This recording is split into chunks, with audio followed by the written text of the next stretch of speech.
Hello everyone welcome to my mini vlog. तो आप तो निहाती पूर्व ब्लॉग से देखिथे। मैं घर को पलि आसती घर को आसाला देखला आम मामू आसते आमको पुआ सत्यम भी आसते आम धन सहित मुझे कथा होती कथा आसापर आम समस्त ये मिसिकी पलू खायापी खाई सारापर सत्यम सहित कथा होती मुझे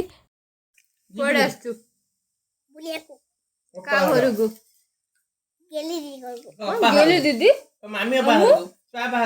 तापर मामू सेपटे कहते कह छुआपा घर को आसपर मामू मजा सत्यम दे सारापर आम बाहरी जाइए जो दीदी मैरेज था रिसेप्शन पार्टी को पलैलु ये आम सब छुआ मैंने समस्त अच्छा ये आमर गुड्डी सेपटे मामा दीदी हाई कर दौरान तापर से डायरेक्ट आम पलैलु मंडप को मंडप को आम से सब गाँ पिला आसते समस्त हाई कर गुड्डी सोनिया मामा दीदी तापर आम पलैलु स्टेज पाखक आसिक आम पलैलु गुपचुप खायापी आउे एत सारा भिड़ मैंने छुआ मैंने भी छाऊना पूरा चढ़ामड़ा भितर भी आम ये गुपचुप खाऊँ खाली को सेतिके तापर छुआ मैंने सब पलैले टिके फांका है भितर भी आम ये समस्त गुपचुप खाऊँ तापर एम सब खाया पलैले तापर मुझे पुणी गुपचुप खाइले बोउ सहित आठ आम सहित किरण दे भी खाऊँ खाई आसापर ये रिंदेर आ भाउजंकर आ बोर आम ये कथबार्ता होलु देन आम पलैलु खायापी आ खिया सरिकी भी पुणी पलैसी गुपचुप खायापी भाई एत गुपचुप खाई तो आज ये फोन देखा next vlog tata bye bye.